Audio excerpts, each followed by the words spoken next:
Hello, I'm Ellie Dowding. And I'm Lee Coates. Together we are ESG Accord and the Accord Initiative. You're listening to Accord Talks, a podcast about sustainability and compliance and advice processes supporting the financial advice sector. We hope you're all well. Okay, so we've got quite a mixed bag for everyone today. As is usual at this time of year, we all start to reflect on the year that we've had, and if you're like us, this leads strongly into thinking about what we need to do going forward into the new year and beyond. And so with this in mind, for today's episode, we thought we'd share some insights into the direction of our work, which you may know already, but it is ultimately about aiming to get awareness and habits changed for all advisors to routinely ask every client about their investment preferences, essentially to know their clients fully, which means knowing a client's views towards conventional, ESG, sustainable, or values-based investing, and getting this awareness and habit of advice firms, firm by firm, up to a tipping point where this becomes the new norm for advice. Yeah, that's some great stuff ahead. And we have a big reveal at the end of this episode as well. Ooh. So keep listening to the end.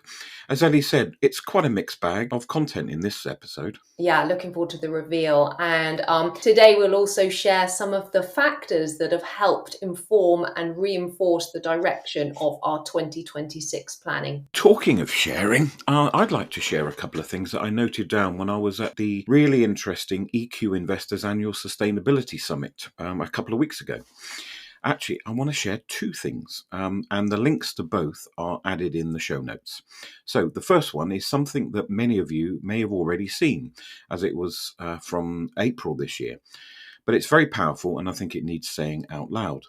So the Morgan Stanley Institute for Sustainable Investing's 2025 Sustainable Signals Individual Investors report found that nearly 90% of investors globally say they are interested in investing in companies or funds that aim to achieve market rate financial returns whilst also considering positive social and or environmental outcomes. That's a big and important statistic which shows the potential demand for investments in this space, thus reinforcing that advisors should ask their clients' views. And the second thing is a new something. This is the latest report by the Net Zero Lawyers Alliance, released a couple of weeks ago, which sets out how fiduciary duties are being reinterpreted in light of climate and nature risks. It offers 5 guiding principles for how investment and stewardship must evolve.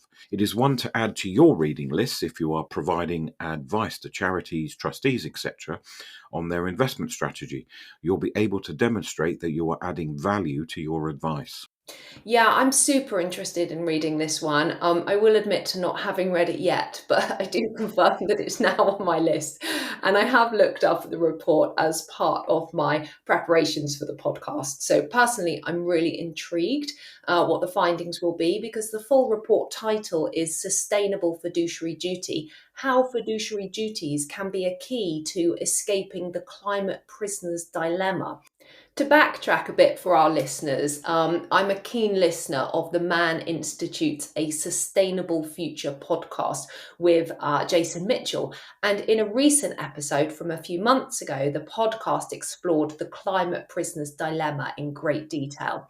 So for our listeners, this is basically where, even though each investor or the trustee knows that continuing to finance high emission projects contributes to systemic climate risk, which undermines long-term portfolio value, individually, they find it rational to keep investing, because if they step back, others will fill the gap and capture the returns, while the collective climate risk, and thus the portfolio risk, remains.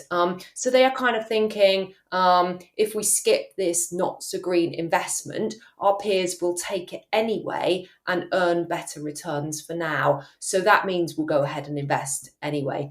And that's even though that reinforces the same negative externality that will damage the fund long term. So yeah, it's a super interesting topic, and I'm glad that you shared this report with us. So thank you, Lee. It is now on my reading list, I consider myself told, and we will add a link as well to the Man Institute Sustainable Future podcast in the show notes for everyone as well. Yep, always good to share, isn't it? And I know you like to keep a long reading list. And to be Yes, I fair, do. one of us should. Yeah. Yeah. So yeah, reports are definitely something this industry is good at, isn't it? So okay, so before we move into today's topic, because our last episode was all about the UN COPs, and now that COP30 in Brazil has just come to a close last weekend, the 21st of November, it actually ran over by 18 hours, so ended on the 22nd. But I think we need to share a quick roundup for everyone. Yep, agree. And I'll kick off. So, probably no surprise to anyone who follows these negotiations, but the extra time didn't really magically produce a breakthrough. But what it did do is shape a package that's worth looking at. Yeah, it did. I think the summary this week that I prefer most so far is Lord Stern's response. What I like about this commentary is that it's not all doom or all cheerleading, it's just straight analysis. Okay, so Lord Stern welcomed COP30 as evidence that global commitment to the Paris Agreement remains intact. He said that the summit provided a solid foundation for future action, offering clearer direction and supporting the accelerating momentum of renewables and clean tech innovation. And he praised Brazil's presidency for creating a constructive atmosphere and highlighting the importance of tropical forests and natural capital. Yeah, I think the importance to natural capital is a big one. I Mm. also like that he noted that while formal negotiations remained slow, real progress often came from coalitions acting outside the main talks. And we discussed this in the previous podcast. Yeah.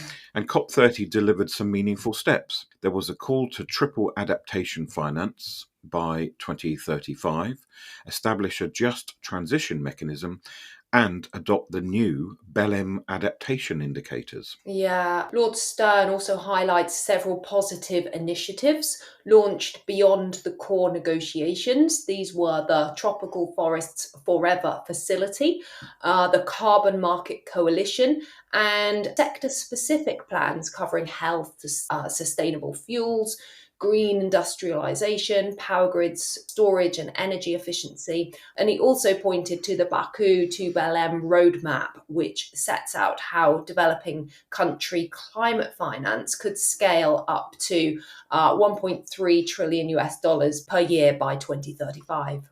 Yeah, and he made the very important acknowledgement that 118 countries have now submitted more ambitious climate plans, but stressed that current commitments will still take the world beyond 2 Mm. degrees.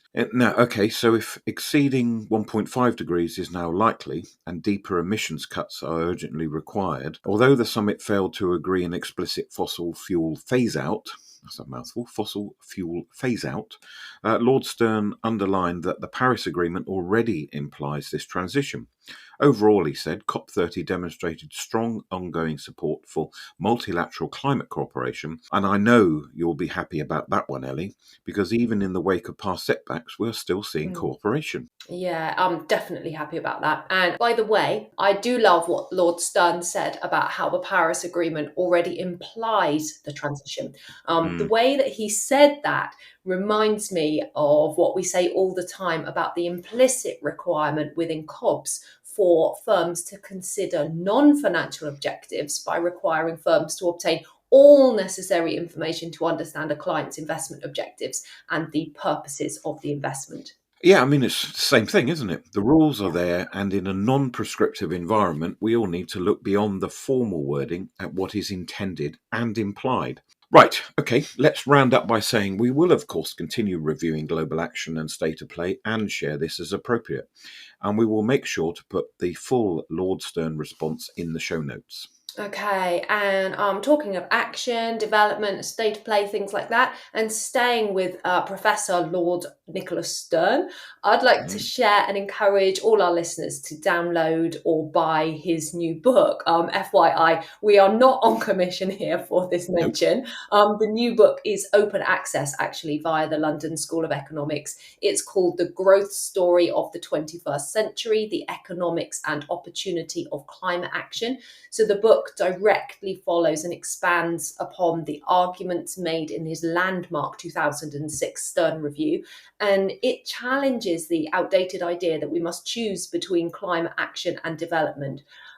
Instead, it presents a compelling case for transformation, and it delivers both prosperity and a healthier planet.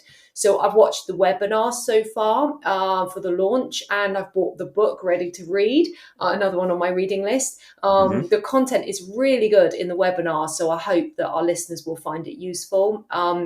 So yeah, very, very good and well worth your time to go and have a watch or get the book.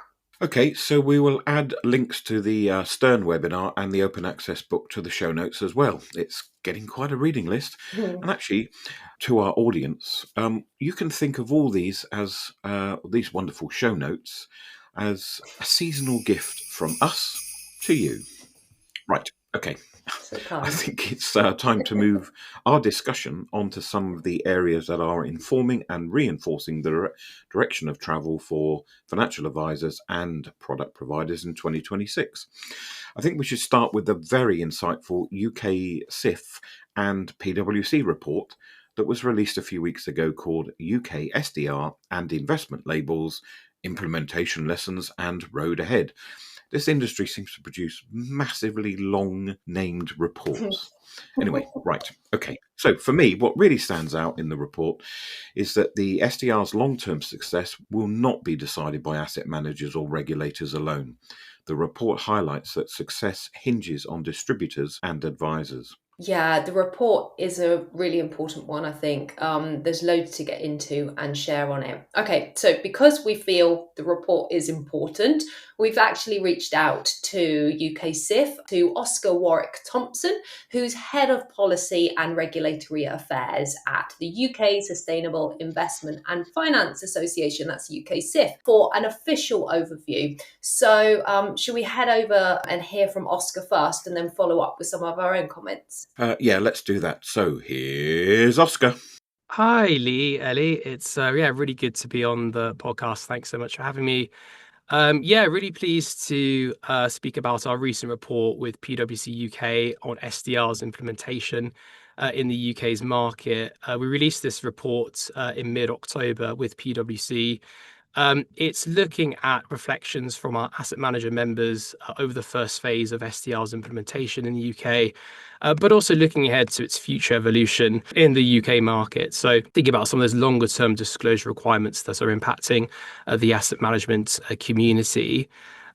Really, these findings from our report draw on a series of interviews that we did with PwC of asset manager representatives from our SDR implementation working group. And we're really grateful for all the insights shared from our members that contributed towards this report.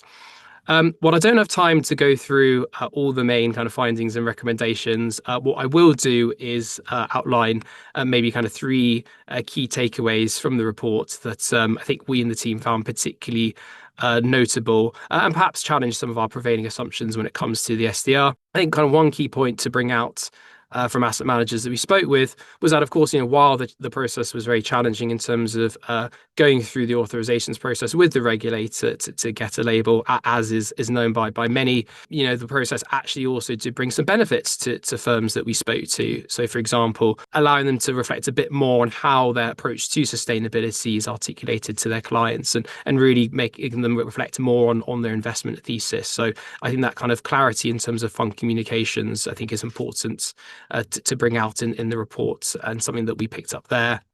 I think linked to this, a second perhaps surprising takeaway that we picked up also was that this process of going through the authorizations process with FCA really has helped some of the labelled funds in the market stand out from their unlabelled peers. And I think going forward, it'll be interesting to see how clients react to these labels and what are the levels of inflows that we'll see as well into labelled funds so far. In terms of some of the challenges, as I alluded to, these are kind of well versed with the SDR debate, so I won't dwell on them too much, but a few ones to bring out were SFDR interoperability. I think this is a conversation that we're going to continue see progress, and we've seen that the EU Commission is now looking at its review of SFDR, so that compatibility question between SDR and SFDR I think is going to continue to rumble on. I think also from our interviews that we did with firms, I think also issues in particular for smaller asset managers looking to meet the criteria for labelled funds. And I think for us, that's definitely a kind of competition issue that we need to continue to consider there. And I think the piece that will be of most interest perhaps to you both, Lee and Ellie, is around the engagement with the distributor community. So we had quite a bit of insights from asset managers that we spoke to in that area of our report. To focus in on the role of distributors within our report, I think the first thing to say is that we feel that they have been paid less attention to compared to other groups in these discussions around SDR. And really, we want to equip distributors such as financial advisors with the right level of information so they can engage with their clients when it comes to the labels under SDR. From some of the conversations we had with asset managers for this report, we still noted a limited appetite from the distributor community to consider labelled funds for clients for the most part. And I think separately to that, I think regardless of the appetite question, I think what our report found is that there's a need to re-enhance the interactions between fund managers and distributors when it comes to promoting the smooth rollout of SDR in the market. In terms of the appetite question, I think, yes, still some fairly mixed understanding among financial advisors and wealth managers as well when it comes to the labels. Is there a role perhaps, Lee and Ellie, for the FCA to address this, whether that's through new guidance or even maybe formal regulation that's akin to the MiFID II suitability requirements that we've seen in the European Union? And I guess, more broadly in terms of that interaction question between managers and distributors, I think, that does seem to be continued pain points here. From the point of view of managers that we spoke to for the report, there's a sense that distributors, perhaps some distributors have mixed preparedness in terms of meeting expectations under SDR, though in turn also at the same time distributors have said that they feel the information that they can get from some managers can lack inconsistency and overall quality. And does that then have a knock-on impact in terms of some of the disclosures that they're giving to retail investors? And I think, if we do have some of these issues in the dialogue between these groups, is that potentially enhancing the risks of greenwashing potentially when it comes to the regime. So I think, as a result of these issues that I've mentioned in regards to the interaction between managers and distributors, we outlined a number of recommendations in our report for managers to consider, really aimed at enhancing their engagement activities with distributors. So we talked about in our report around the need to continue upskilling efforts with distributors around SDR. We talked also about the need for managers to engage in targeted training and producing clearer materials to reduce the chances of miscommunications. And on that point around clearer materials, I hope you'll forgive me for giving another plug to another report that we did recently with Rathbones, and that was a report that we did that was aimed at retail investors in the UK, providing an overview of the labels and what they mean for clients. So hopefully that's a piece of work there that could be picked up by distributors as well in some of their engagement with their clients. So I think going forward, I think I would certainly say the role of distributors is going to be really important in this upcoming next phase of the SDR. And I think, I hope to see the conversation on the regime shift more actively towards this area in phase 2 of SDR. Right, thanks so much to Oscar for this summary. Great to hear directly from UKSIF and really glad Oscar could join us. I particularly like that Oscar gives the industry some calls to action, which are in line with our own thinking. Personally, I think the report is clear that advisors are perhaps in danger of being painted as a missing link. Engagement so far with the SDR has been limited, and without clear incentives or regulatory drivers, labelled funds will struggle to gain traction with clients. I think for advisors, that's both a warning and an opportunity. Those who build SDR into their advice process early can add real value, helping clients navigate the new landscape. I think the message is simple. The SDR can only work if the advice community makes it part of everyday suitability conversations. Yeah, totally agree. Says me literally nearly jumping up and down here at my desk. Honestly, this report shows surely the most perfect example of what we saw coming a few years back and why we started the Accord initiative to support the industry. It's frustrating in some ways that change is slow, but the market is evolving and maturing. So I think it's very telling and interesting that the report also flags the risk of what it calls downstream distribution. This is where fund messages get diluted or reshaped once they leave the manager. This signals to me not just downstream risk, but possible issues across the whole chain which need addressing. So I think if advisors aren't clear on what a label really represents, then it's very, very easy to overstate or misinterpret it, which could obviously mean falling foul of the anti-greenwashing rule or consumer duty. And I think actually, let's be clear and not apportion blame solely on the distributor here. Under PROD, that's the FCA's Product Intervention and Product Governance Sourcebook rules, a manufacturer has a clear obligation to take reasonable steps to ensure that its distribution strategy is compatible with the identified target market and that the product is distributed accordingly. So I think that this is more of a whole chain communication issue. And I feel that there's a real subtext here too that should be brought up, which you hinted at a minute ago, saying the words missing link, Lee. I think that the report hints at a risk of disintermediation via the risks of messaging dilution via distributors. I don't wish us to be alarmist at all, but I think that it should be read as a call to action to the advice community as part of the market. They are a critical part of the market. Information flow up and down the chain is super important. And when one part is not playing its part, the whole thing wobbles. And I think this is particularly true in the sustainability and value space, where it's highly nuanced for product design, consumer preferences, and good outcomes. Whew. Well, okay. No, that's fine. That's really interesting points and yeah, worth thinking on. We'll put the link to the report in the show notes with all the other links. Okay, so to round up, the UKSIF PWC report makes clear that SDR can only succeed if advisors and distributors embed disclosures and labels into client conversations. Ergo, they need to identify client preferences and objectives first and know their clients fully.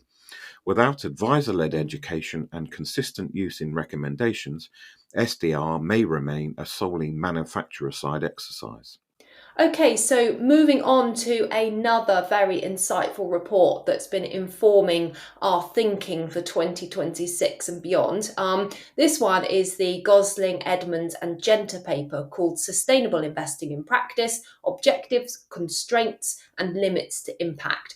It's a study of 509 portfolio managers, sustainable and non-sustainable. So what I've tried to do with this is map that study's findings onto the actual regulatory chain, client, advisor, manufacturer. And so when you do that, I believe that it indicates a communication issue all the way through. So the FCA's logic assumes sustainability preferences flow cleanly from client discovery to fund design. But in reality, it appears that handoff points are broken, namely advisors may not often capture client views properly. Manufacturers don't necessarily disclose the constraints that shape their portfolios, and funds are being marketed on intent that they don't truly deliver on. So keeping in mind obviously that this study covers funds globally and we're not just talking about in-scope SDR funds. So that's an important point to remember on this. Yeah, I've been thinking about our discussions on this one, Ellie. It all appears that it's not just a product issue. We are talking about a governance issue system-wide. And looking to the direct findings of the survey rather than mapping the findings to the value chain, The survey of over 500 portfolio managers, the message is quite stark. The survey says that most so-called sustainable managers aren't actually prioritizing sustainability. Returns still dominate as the priority, and rightly so in a lot of ways.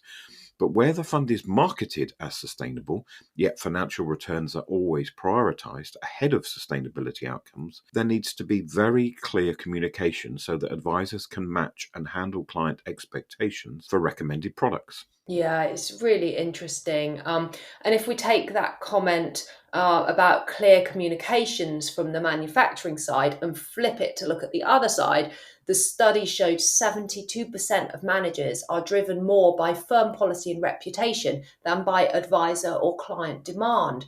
So the fund's sustainability profile isn't coming from the customer up, it's imposed from the manufacturer down. That means advisors can't rely on a category per se to infer intent. You can possibly end up with products that look suitable financially, but maybe unsuitable in the non-financial sense. And going forward, I think we can call this values dissonance. I think it's a consumer duty blind spot. Ooh, I love that term. Values dissonance. Right, you heard it here first, folks. So basically, what we are saying or inferring is that under consumer duty, advisors are meant to ensure products meet the customer's objectives and characteristics, and yet it is very difficult for them if the disclosure chain isn't 100% clear. And advisors, of course, have to know that they have properly discussed and recorded client preferences and objectives. Yeah, exactly. I think this is where the issue gets circular. Manufacturers are concerned, as we know from the UKSIF PWC report, about downstream distribution risk. And there are industry-wide concerns that advisors don't have the full details about clients' preferences. From this survey, there is a concern about disclosure of fund strategies and constraints on funds. And it's these constraints on funds linked to not asking clients about preferences that could then drive sameness in products. And the communication is, we fear, weak across and between the value chain. But the funds get invested in anyway, fund flows roll in, and then this all has the appearance that it's working. But is this producing consumer duties good outcomes? That's our big question.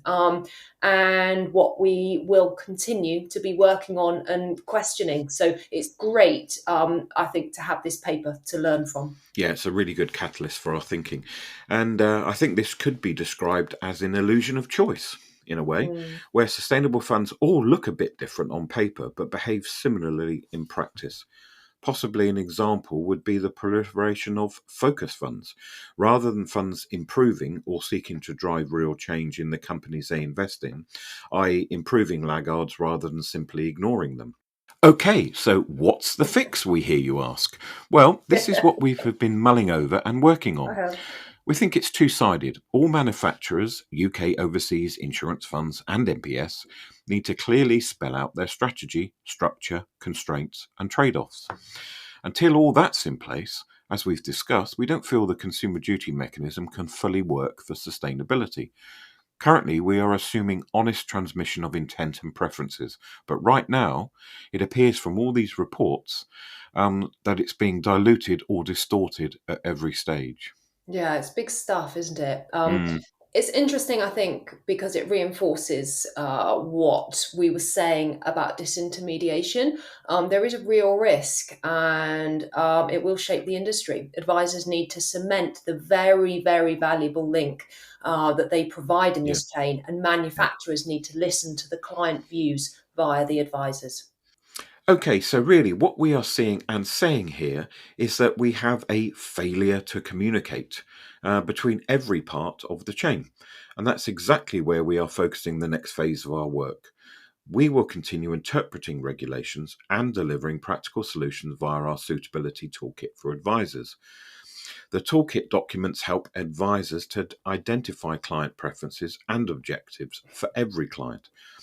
And that's all part of our new Know Your Client Fully campaign.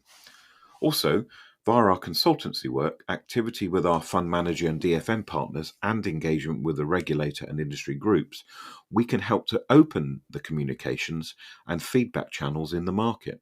Yeah, it's exactly what we're trying to do. So yeah, exciting times. Mm. Now we're already talking about communications. Shall we communicate a little more about the vulnerability triggers and protected characteristics work that we've already been doing? Absolutely. Why not?